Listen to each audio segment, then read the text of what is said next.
आज आपको बता दूं कि श्रद्धा मर्डर केस के बारे में हम बात करेंगे, लेकिन उम्मीद नहीं हो रही कि ऐसी कहानी झकझोर कर देती हैं जो कि राजधानी।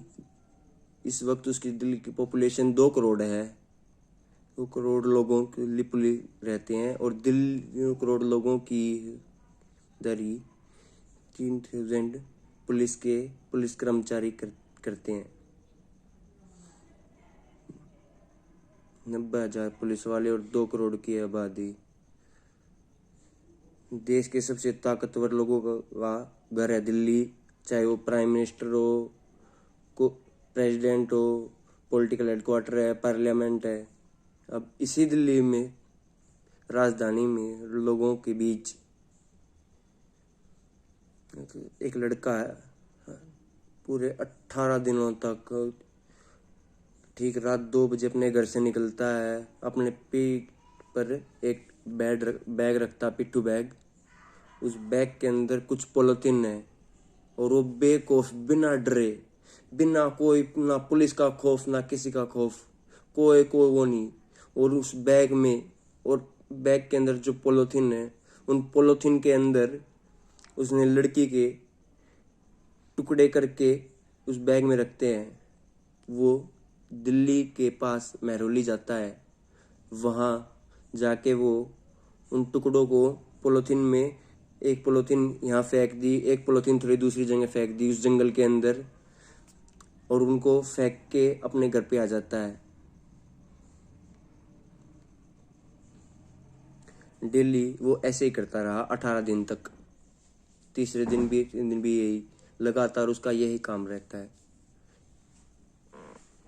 इस दौरान में जब उसमें भूख लगती है तो जोमेटो से ऑर्डर करता है। भूख लगती है तो वहीं से जोमेटो से खाना ऑर्डर करके मंगा लेता है। उसी फ्रिज से पानी निकलता है। उसने नए फ्रिज का ऑर्डर किया था स्पेशल इस चीज़ के लिए कि वो श्रद्धा के जो उसने टुकड़े किए हैं उन टुकड़ों को उस फ्रिज के अंदर रख सके। और वो खाना पीने का सामान भी अपना उसी फ्रिज के अंदर ही रखता था। 18 दिन एक लड़का हर रात 2 बजे निकलता था अपने घर से। 2 से 3 के बीच में वो उन टुकड़ों को फेंक के अपने घर पे वापस आता था। ना पुलिस, ना पीसीआर, ना बैरिगार्ड, किसी ना रोका टोका, कुछ नहीं किया। देश की राजधानी का ये हाल है। अब उस बैग में वो लड़का, क्या ये पूरी कहानी झकझोर देने वाली है और ये आपके सामने है। ये कहानी शुरू होती है मुंबई से, लेकिन हालांकि ख़त्म हुई दिल्ली में, और मुंबई से भी पहले शुरू हुई पालघर से। महाराष्ट्र में एक परिवार रहा करता, विकास क्या थे, था विकास बोलकर इस घर के मुखिया थे। इलेक्ट्रॉनिक शॉप थी इनकी, सर्विस का भी काम करते थे। परिवार में इनकी एक पत्नी सुमन और इनकी बेटी एक, जिसका नाम श्रद्धा, एक बेटा श्रद्धा का, एक भाई भी था जिसकी उम्र 23 साल थी। 2018 में श्रद्धा नौकरी की तलाश में मुंबई पहुंचती है, पालघर को छोड़ के। और जो पिता अपनी बेटी और अपनी बीवी से अलग रहते हैं। श्रद्धा अपनी माँ और भाई के साथ रहती थी। 2018 में जब वो मुंबई आई, मुंबई के मलाड गांव है, शहर है, वहाँ आई अपने दोस्त की जान पहचान से। मल्टीनेशनल कंपनी के कॉल सेंटर उसमें जॉब करती है। मुंबई के मलाड में एक किराए का कमरा लेती है, वहाँ रहने लगती है, अपना कॉल सेंटर चलाती है, कॉल सेंटर में जाती है। इसी कॉल सेंटर में आफ्ताब नाम का एक लड़का भी, पुणे वाला, और यहीं दोनों की मुलाकात होती है।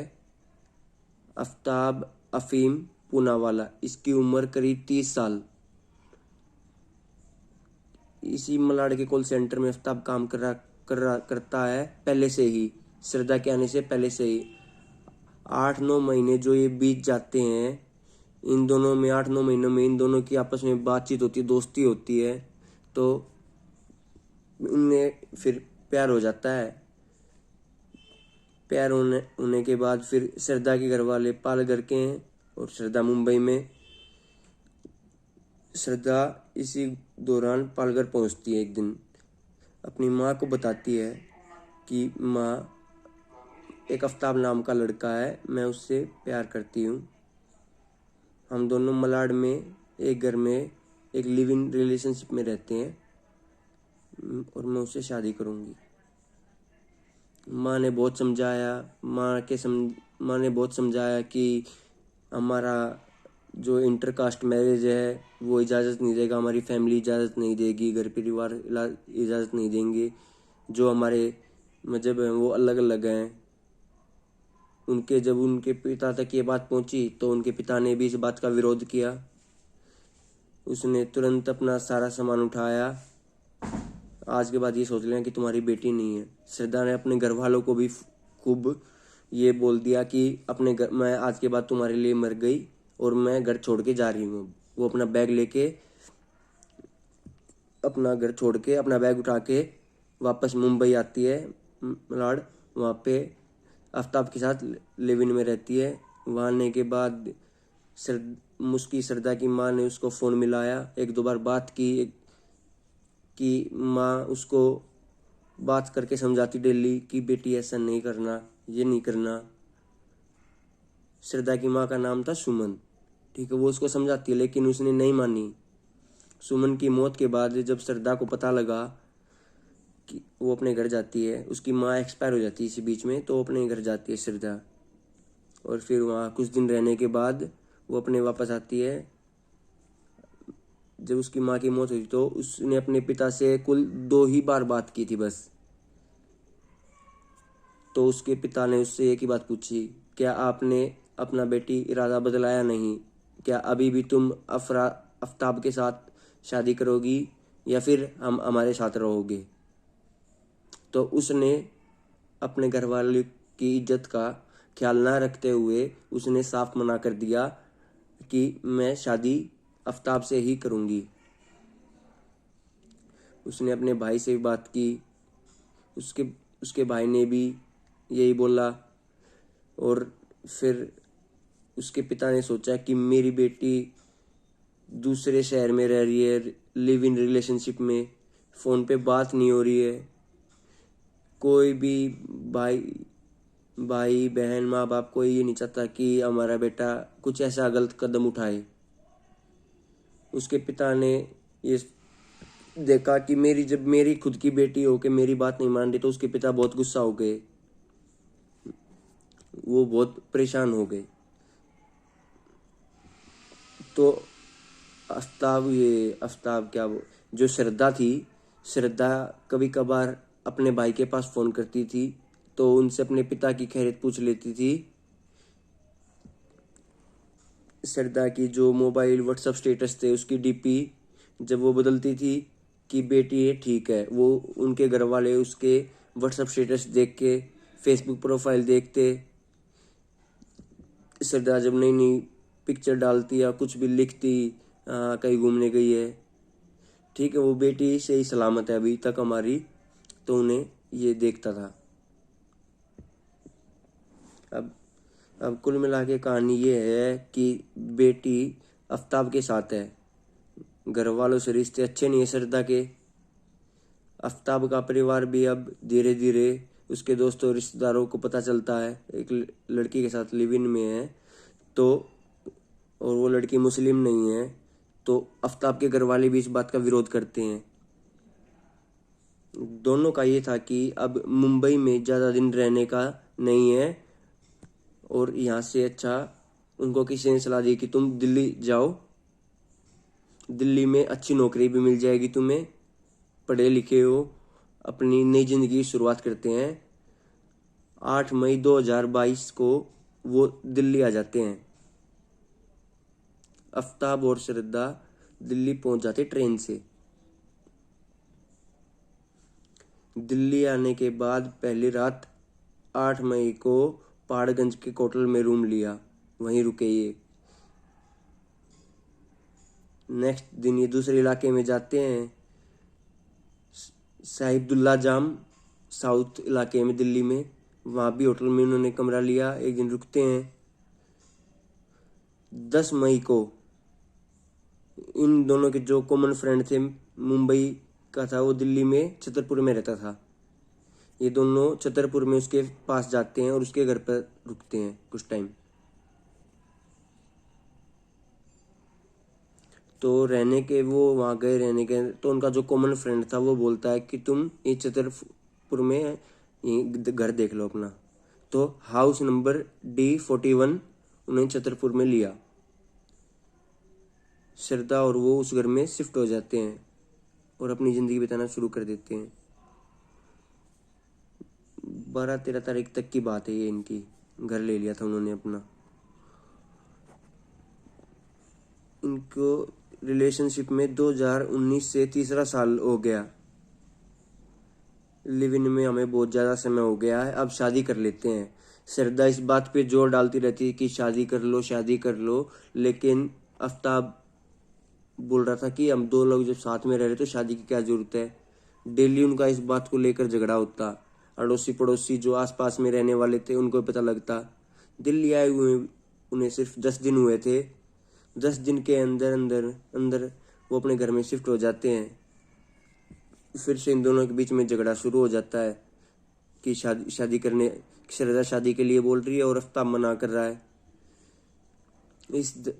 इस झगड़े के दौरान बात बहुत बढ़ जाती है, बहुत आगे तक बढ़ जाती है कि 18 मई की तारीख आती है, 18 मई। लेकिन उस 18 मंथ की कहानी सुनो, उससे पहले थोड़े आगे मैं बढ़ जाता हूँ, आपको बताता हूँ। दोनों दिल्ली आ गए, 8 मई को पहुँचे, होटल में रहे, दोस्तों के यहाँ रहे, छतरपुर में अपना घर ले लिया। मई के बाद जून के बाद जुलाई, अगस्त, सितंबर आ गया, 4 महीने बीत गए। अब इधर एक बाप और एक भाई अपनी खैरियत के लिए स्टेटस और फेसबुक अपडेट पता कर लेते थे कि हमारी बेटी क्या कर रही है। और ये चीज़ मई के बाद से कि उसके स्टेटस और फेसबुक उनसे बात होती और उन्होंने बता दिया कि दिल्ली शिफ्ट हो गए, वहीं नौकरी कर रहे हैं। उनके दोस्तों ने बता दिया किराए का घर लिया है, एड्रेस नहीं मालूम है, ठीक है। उसके पिता ने बोला चलो ठीक है, बेटी जिंदा है। लेकिन सितंबर के महीने में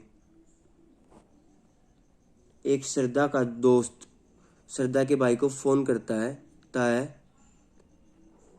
मैं श्रद्धा को लगातार फ़ोन करने की कोशिश कर रहा हूँ और वो फ़ोन उठा नहीं रहा है और उसके बाद से स्विच ऑफ आ रहा है।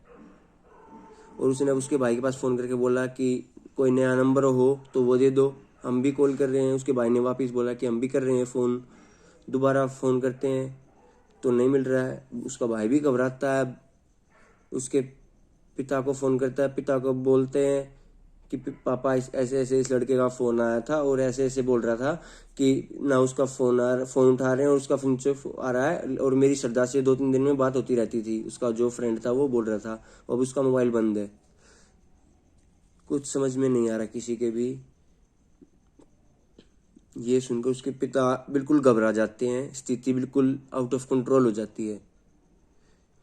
उनके पिछले 2-2.5 महीने से उनके फ्रेंड्स का भी ये जवाब कि हमें किसी से बात नहीं हो रही है। तो उसके पिता के मन में कहीं ना कहीं तो डर पैदा होता है। इसी के बाद वहीं लोकल पुलिस स्टेशन में अपनी बेटी की गुमशुदगी की रिपोर्ट लिखवा देते हैं श्रद्धा के पिता, पालघर में अपने वहीं पास में। डाउट है किडनैप ना हो गया हो, उसके पिता को डाउट था। लोकल पुलिस स्टेशन में खबर लिखवाई। आखिरी उसके बारे में ये जानकारी थी, मुंबई से दिल्ली गई थी और वहाँ किसी आफ्ताब नाम के लड़के के साथ वहाँ रहती थी। और पालघर के पालघर से छतरपुर गई है, तो पालघर वाले पुलिस स्टेशन वालों ने बोला कि ये आपकी बेटी अगर छतरपुर गई है तो ये मामला दिल्ली का है और हम ये कंप्लेंट दिल्ली ट्रांसफ़र कर रहे हैं। तो उन्होंने ये मामला दिल्ली ट्रांसफ़र कर दिया। दिल्ली में महरौली पुलिस स्टेशन में रिपोर्ट लिखा दी गई गुमशुदगी की। विकास जो श्रद्धा के पिता हैं वो दिल्ली पहुंच जाते हैं। दिल्ली आने के बाद 9 नवंबर को ये वाली 9 नवंबर 5-7 दिन पहले की बात है, जाकर कहते हैं कि ऐसे ऐसे रंग की बेटी है और वहाँ रिपोर्ट लिखाई, आपके यहाँ ट्रांसफ़र हुई है। उन्होंने अता पता नहीं है, 2-2.5 महीने से मोबाइल बंद है उसका। पुलिस पूरी डिटेल लेती है, उसकी तस्वीर लेती है, कहाँ रहती है, किसके साथ रहती है, कि ये किसी कोई आफ्ताब का नंबर, पुलिस बोलती है किसके साथ रहती है, उन्होंने बोला कि आफ्ताब के साथ। तो किसी तरह से पुलिस को आफ्ताब का नंबर मिल जाता है। छतरपुर में रहती है, पुलिस वाले छतरपुर में कहाँ, तो उसके पिता बोले कि ये हमें नहीं पता छतरपुर में कहाँ रहती है वो। नंबर चालू था उसका और अचानक से बंद आता है, दिल्ली में ही था। इसी लोकेशन और मोबाइल के जरिए, इलेक्ट्रॉनिक सर्विलांस के जरिए आफ्ताब तक पहुंच जाती है। उसका नंबर ट्रेसिंग पे लगा देती है। ट्रेसिंग पे लगाने के बाद उससे महरौली में छतरपुर में था जो घर था, घर का पता बताया DL, तो वहीं पहुंच जाती है। आफ्ताब से ये पूछती, दिल्ली पुलिस को उनके घर पहुंचती हैं और आफ्ताब से पूछते श्रद्धा कहाँ है। तो आफ्ताब ने बताया कि हमारी लड़ाई हुई थी 18 मई को 6 महीने पहले, और उस लड़ाई के बाद गुस्से में श्रद्धा घर से निकल गई और बोली कि मैं वापस मुंबई जा रही हूँ। मैंने उससे कई बार फ़ोन करने की कोशिश की तो उसने मेरा फ़ोन नहीं उठाया और बाद में उसका फ़ोन स्विच ऑफ आने लगा। तो उसने बोला कि बार बार झगड़ा होता था, ये होता था। आफ्ताब ने ऐसी कहानी बुन दी कि पुलिस ने आफ्ताब के मोबाइल से ये चेक किया कि श्रद्धा का मोबाइल मई को से 19 मई से ही स्विच ऑफ है।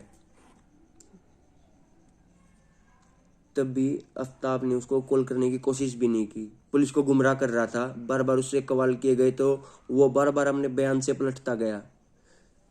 पुलिस को डाउट हुआ, कभी कुछ बोलता कभी कुछ बोलता, और आखिरकार फिर पुलिस उसको महरौली थाने लेकर आई और महरौली थाने में लेकर आने के बाद उससे तसल्ली से पूछताछ हुई। आप जान सकते हो कि पुलिस तसल्ली से कैसे पूछताछ करती है। जब उसको डंडे पड़े, करंट लगा, बैटरी वाला करंट लगा, डंडे पड़े, उसको पट्टे लगे, तब उसने सब कुछ पुलिस के सामने धक धक करके बक दिया। सब कुछ एक हेवन के रोंगटे खड़े कर देने वाली कहानी थी। उसने सब कुछ बक दिया। जो उसने कहानी सुनाई ये थी, दिल्ली आए हुए 10 दिन हो चुके थे हमें। उसने किराए का घर ले लिया था छतरपुर में, और मई को बाद उस श्रद्धा के साथ उसका झगड़ा हो गया था 18 मई की रात को। उसने श्रद्धा ने शादी करने के लिए बोला तो उसने डाउट था तो उसने मना कर दिया और बात बढ़ गई। मैंने उसका गला जोर से पकड़ लिया, तब तक दबाता रहा आफ्ताब, जब तक उसकी सांसें नहीं टूटी, जब तक वो मर नहीं गई तब तक उसका गला दबा दिया और गला घोट के उसने उसको मार दिया। अब उसने कत्ल कर दिया। अब कत्ल करने के बाद वो बिल्कुल आराम से उस लाश के साथ उसी कमरे में बैठता है। उस लाश को एक तरफ रख के, मई का महीना, दिल्ली का मौसम गर्मी का है, तो आराम से आफ्ताब उसी के कमरे में सो जाता है श्रद्धा की डेड बॉडी के साथ। सुबह उठता है। सुबह उठने के बाद वो मार्केट जाता है। वहीं लोकल मार्केट में तिलक इलेक्ट्रॉनिक शॉप पे जाता है। वहाँ से एक बिल्कुल बहुत बड़ा फ्रिज खरीदता है। दूसरी दुकान से आरी खरीदता है और तीसरी दुकान पे जाता है, कुछ पॉलीथीन खरीदता है, एक पिट्ठू बैग खरीदता है। सामान इकट्ठा करके वो घर आ जाता है। दोपहर के बाद उसने श्रद्धा की लाश को बाथरूम में ले जाता है। वहाँ ले जाने के बाद से आरी से उसके लाश के टुकड़े करते हैं, टुकड़े टुकड़े करता उसकी लाश के, और टुकड़े करने के बाद पॉलीथीन में डालता, पैक करके एक तरफ कर देता, फिर टुकड़े करता, फिर पॉलीथीन में डालता। और एक ही दिन में पूरी लाश के टुकड़े नहीं हो सकते थे। उसने जो आधे अधूरे टुकड़े रह गए थे, जो आधी अधूरी लाश रह गई थी, उसने उसको फ्रिज में लगा दिया। फ्रिज में लगाने के बाद पीने का पानी, दूध भी उसी फ्रिज में, जिससे वो चाय बनाता, सब कुछ उस फ्रिज में, खाने पीने का सामान जो रखता था उसमें, और उसकी लाश के साथ, और वो भी हाफ डेड बॉडी के साथ। और मई का महीना, लाश पुरानी हो रही थी तो बदबू आने लगी। उसने वह पूरे बाथरूम को धो दिया, वॉशरूम को बिल्कुल धो दिया, पूरे घर में, पूरे घर मतलब परफ्यूम पूरा मार दिया पूरे घर में, ताकि बदबू ना फैले। जोमेटो से ऑर्डर किया उसने, खाना मंगवाया, खाना खाया उसने। उसी फ्रिज से पानी निकाला उसने जिसमें लाश के टुकड़े रखे हुए हैं, और इत्मीनान से बिल्कुल सो गया खाना खा के। वो ठीक रात 2 बजे उठा। 19 मई को रात को वो ठीक 2 बजे घर से निकलता है। कुछ टुकड़ों को एक पॉलिथीन में डालता है, उस पॉलिथीन को पिट्ठू बैग में डालता है, और बैग को कंधे पे डाल के दरवाजा लॉक करके घर से बाहर निकलता है। घर से बाहर पैदल निकलता है, बिल्कुल पैदल जाने के बाद वहां से थोड़ी दूर जाने के बाद महरौली का जंगल शुरू हो जाता है। कुछ लोग टकराए भी, लेकिन किसी ने नहीं पूछा। पुलिस के बैरिगेट भी आए बीच में, लेकिन पुलिस वालों ने भी कुछ नहीं पूछा कि रात को 2 बजे कहाँ जा रहे हो, पिट्ठू बैग था। महरौली जंगल बिल्कुल सुनसान। वो जंगल के अंदर चला गया, जंगल के अंदर चला गया। उसने उस पॉलिथीन को उछाल कर फेंक दिया, और फेंकने के बाद वापिस घर आ गया। दरवाज़ा खोला, दरवाज़ा खोल के दोबारा कुंडी लगाई उसने अंदर से, बैग रखा, दूध निकालता अगले दिन फ्रिज से, चाय बनाता है, चाय पीता है। फिर बाथरूम में फ्रिज से उसकी डेड बॉडी को निकाल के, जो आधी बची हुई है, उसके टुकड़े करता है। टुकड़े करने के बाद उन्हें पॉलिथीन में डाल देता है, फ्रिज में रख देता है। फिर जोमेटो से खाना मंगाता है रात को, खाना मंगा के खाना खा के रखता है, और फिर वो खाना खा के सो जाता है। और रात को 2 बजे ही वो महरौली के आसपास और कोई सुनसान जगह ढूंढी उसने बैग में, पॉलिथीन के अंदर उसकी डेड बॉडी के टुकड़े रखे, उसी बैग में लेके गया। उसने फिर वो जिस रात उसने वो टुकड़े फेंके थे पिछली रात को, तो 19 मई को उसने बाहर निकलना शुरू किया था। 5 जून तक उसने टुकड़े फेंकता रहा था डेली, मतलब 2-4 टुकड़े करता वो, उन्हें कहीं कोई किसी एरिया में फेंक दिए, कोई किसी एरिया में फेंक दिए। और उन्हें हर रात वो घर से 2 बजे ही निकलता। महरौली के जंगल और छतरपुर के आसपास के जंगल, हर जगह, हर टुकड़े अलग अलग जगह, मतलब जो भी टुकड़े उसने फेंके, एक टुकड़ा आज यहाँ फेंक दिया तो कल उससे बहुत कई किलोमीटर दूर दूसरा टुकड़ा फेंकता था। बेखौफ होके रात को वो घर से निकलता। कभी उसको डर नहीं लगा, कोई पुलिस का डर नहीं, कोई लोग पकड़ लेंगे, उसको कोई डर नहीं था, कोई खौफ नहीं था। लेकिन 19 मई से लेकर 5 जून तक 18 दिनों तक श्रद्धा की लाश को, टुकड़ों को दिल्ली के अलग अलग इलाकों में फेंकता रहा, और आकर घर पे वैसे ही नॉर्मल जिंदगी जीता। और इन 18 दिनों में उसने अपने किसी पड़ोसी से बात नहीं की। 5 जून को जब सारी किस्तें खत्म हो गई, उसने फ्रिज को साफ किया। फ्रिज को साफ करने के बाद और फिर उसी जगह रहने लगा।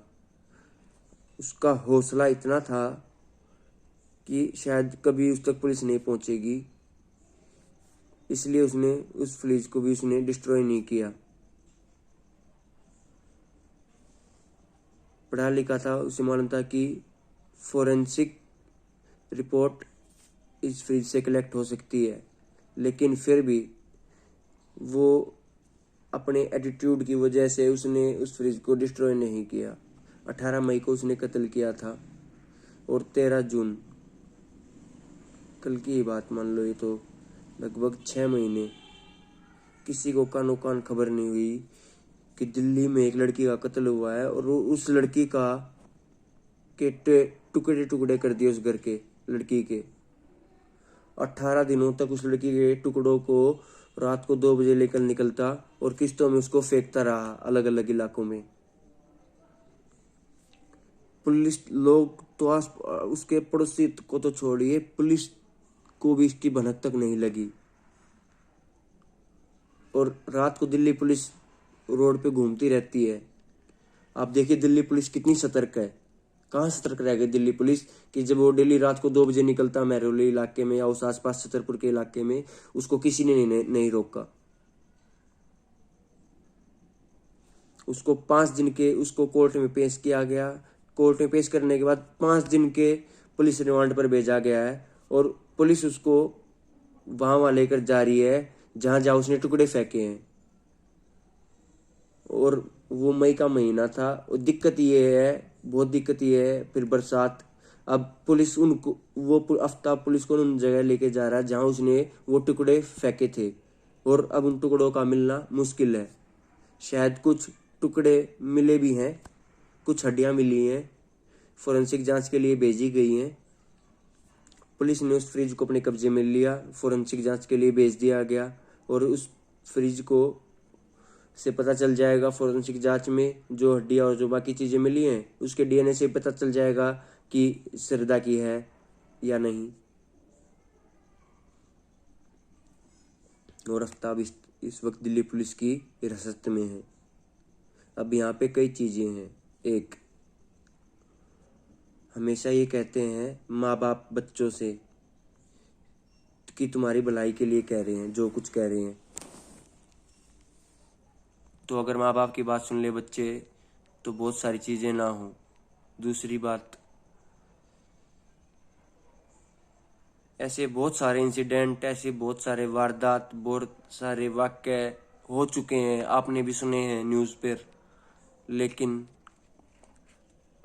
क्या करें, माँ बाप मजबूर हो जाते हैं। रिश्तों को लेकर खून होते हैं, पति पत्नी के बीच, गर्लफ्रेंड बॉयफ्रेंड, लिव इन में रहने वाले। ये बड़ी सिंपल और सीधी सी चीज है।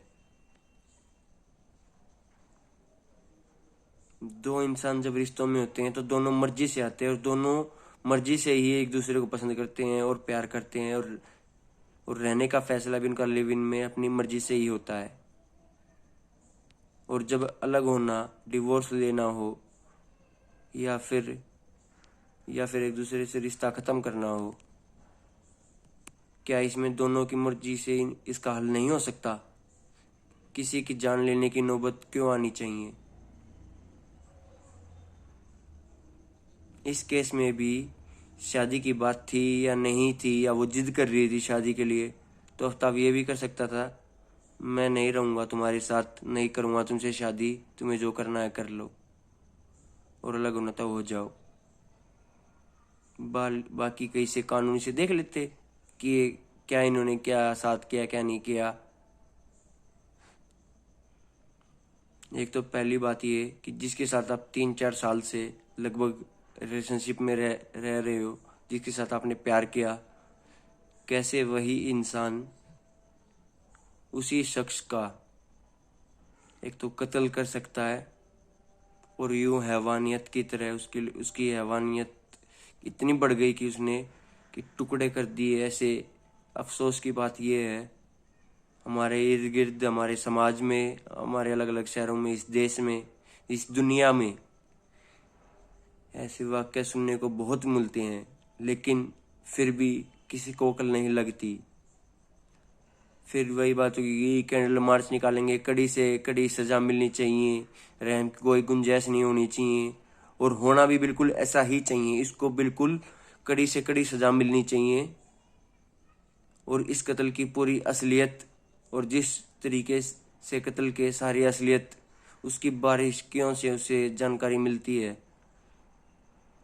क्योंकि आप कोई कहानी सुना रहा हूँ मैं, तो आपको पता ही इंसिडेंट हुआ है, हम भूल जाएंगे। लेकिन ये मामला कोर्ट में जाएगा, और कोर्ट में जाएगा, हर चीज़ डिटेल में जाती है वहाँ पे। पुलिस एआईओ को सब कुछ बताना पड़ता है, क्या उन्होंने कलेक्ट किया, क्या उन्हें मिला, क्या नहीं मिला, उन्होंने उस माँ बाप के साथ क्या बिहेव किया, हर एक चीज़, मतलब पूरी स्टोरी जो उन्होंने पुलिस वालों ने कलेक्ट किया, जो भी कुछ किया उन्होंने वो रिपीट करके उन्होंने लिख के, बकायदा लिख के इस बात को देना पड़ता है कोर्ट रूम में जज को। वो माँ बाप, उसका रिश्तेदार उसका सुन रहा था वे सारी चीज़ें, जब वो पुलिस वाले जब बताते हैं जज के सामने सारी चीज़ें, तो उसके माँ बाप सुन रहते हैं, और उन माँ बाप के सामने क्या बीतेगी। बहुत अफसोस। और उससे बड़ा दूसरा सवाल ये जो मैंने शुरू में कहा, किसी की कैसे हिम्मत हो सकती है लॉ एंड ऑर्डर या का, किसी को कोई खौफ ही नहीं है। एक आदमी जैसे बहुत सारी एग्जाम्पल हैं, दिल्ली के कई बॉर्डर लगते हैं, हरियाणा है, राजस्थान है, यूपी है, और दो बॉर्डर के बीच में अगर शराब की 2-4 बोतल लेके जाता है, डर रहा होता है। दिल्ली से नोएडा बॉर्डर पे पकड़ लेंगे पुलिस वाले, तो ये डर रहता है। और एक शख्स जो पूरे 18 दिनों तक रात 2 बजे रासों के टुकड़े लेके घर से निकलता है, कंधे पर लेकर निकलता है, और दिल्ली में घूम रहा है, वो एक बार भी किसी पुलिस वाले की नजर नहीं पड़ी उस पे। किसी भी पुलिस वाले ने उसे रोक कर ये नहीं पूछा कि 2 से 3 के बीच में क्यों भटक रहे हो तुम। वो डेली जाता था वो घर से 2 से 3 के बीच में। कहाँ थी पुलिस? पुलिस क्या कर रही थी? पुलिस का काम ये होता है कि रात को गश्त लगाना, ठीक है, लेकिन पुलिस क्या करती है, नाइट ड्यूटी लगवाती है, सो जाती है। कहीं पैसे वाला काम हो, पैसे मिलते हो, तो वह भाग के जाती है। जहाँ पैसे नहीं बन रहे वहां पुलिस कुछ नहीं करती, हाथ पे हाथ धरे बैठी रही, और बेचारी श्रद्धा का कत्ल हो गया।